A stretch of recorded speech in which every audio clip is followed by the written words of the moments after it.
اقبال تیری قوم کا اقبال نہ رہا۔ علامہ اقبال کی بارگاہ میں ہاتھ جوڑ کر دست بستہ معافی کا طلبگار ہوں کہ علامہ محمد اقبال حضرت، ہم نے اپنے بچوں کو آپ کی تعلیمات بتائی ہی نہیں۔ ہم نے اپنے بچوں کو صرف یہ بتایا کہ وہ مصور پاکستان تھے، مگر ہم نے اپنے بچوں کو یہ نہیں بتایا کہ اقبال کیا لکھ گیا ہے، کیا کہہ گیا ہے، کیا کر گیا ہے۔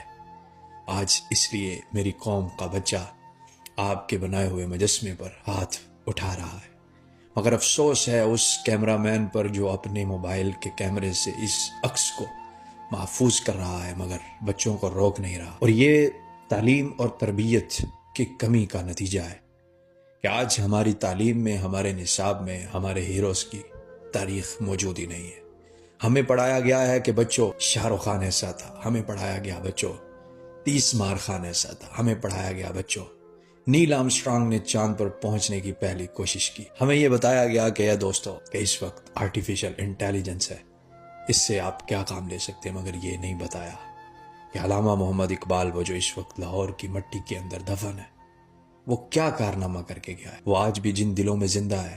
کیوں زندہ ہے؟ ایک وقت تھا جب ہم بچپن میں 14 اگست یوم آزادی منایا کرتے تھے تو 2 تصویریں ایک ساتھ ہمیں نظر آیا کرتی تھی، ایک قائد اعظم محمد علی جناح رحمۃ اللہ تعالیٰ علیہ اور دوسری سائڈ پر علامہ محمد اقبال رحمۃ اللہ تعالیٰ علیہ۔ مگر افسوس کہ پہلے علامہ محمد اقبال کی تصویر کو قائد اعظم کی تصویر کے ساتھ سے ہٹایا گیا، اور آج یہ نوبت آ پہنچی کہ میری قوم کا بچہ علامہ محمد اقبال کے بنائے گئے مجسمے پر اتنی جرت اور حوصلے سے ہاتھ اٹھا رہا ہے، اور پاس کھڑے ہونے والے سرپرست خوش ہو رہے ہیں۔ اور وہ بچہ ہاتھ اٹھا کر کہہ رہا ہے ہمارے لیے پڑھائی چھوڑ گیا ہے۔ یہ ہے والدین کی تربیت، یہ ہے اساتذہ کی تربیت، یہ ہے اسکول اور کالج کی تعلیم۔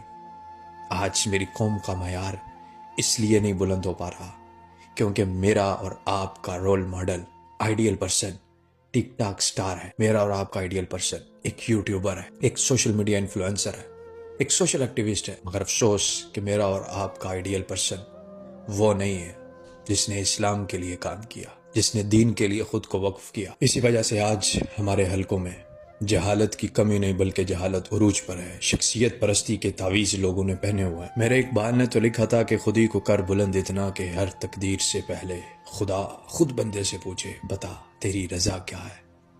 مگر ہم نے اس شعر کو صرف یہاں سے پڑھا، سمجھا نہیں کہ اقبال کیا لکھ گیا ہے، کیا سبق دے کر گیا ہے۔ آج سب سے پہلے تو ہمارے حاکم وقت نے بچوں کے دلوں سے اقبال کی محبت کو نکالا کہ 9 نومبر کی چھٹی کو ختم کیا گیا تھا کہ بچے جان ہی نہ سکے کہ آخر 9 نومبر کو یوم اقبال کیوں منایا جاتا۔ کچھ عرصہ پہلے ہم بزم اقبال فاؤنڈیشن کے صدر سے ملے، اور جب ان کی داستان ہم نے سنی تو اشک آنکھوں میں بھر آئے، بلکہ ہمارے جسم کے رونگٹے کھڑے ہو گئے۔ وہ اقبال کے جس کی قبر پر آج بھی کروڑوں رحمتیں نازل ہو رہی ہیں، وہ اقبال کہ جو اولیاء اللہ سے اتنی محبت کرتا تھا کہ ننگے پاؤں ان کے مزارات پر حاضری دیا کرتا تھا، آج اس اقبال کو میری قوم بلا بیٹھی ہے۔ میں ایک مرتبہ پھر علامہ اقبال کی بارگاہ میں ہاتھ جوڑ کر معافی کا طلبگار ہوں، وہ اس لیے کیونکہ ہم پیر پرست ہیں، ہم شخصیت پرست ہیں۔ ہم نے دین بیچنے والوں کو پرموٹ کیا ہے، ہم نے دین بیان کرنے والوں اور دین پر پہرا دینے والوں کا ساتھ کبھی نہیں دیا۔ ہم نے سچائی کو چھوڑ کر جھوٹ کا ساتھ دیا ہے۔ آج اس لیے میری قوم کا بچہ اقبال کے مجسمے پر ہاتھ اٹھا کر کہہ رہا ہے کہ یہ ہمارے لیے پڑھائی چھوڑ کر گیا ہے۔ کاش ہم نے اقبال کا لکھا آج پڑھا ہوتا، سمجھا ہوتا، تو شاید یہ نوبت نہ آتی کہ اقبال نے لکھا تھا ہچکچا گیا میں خود کو مسلمان کہتے کہتے۔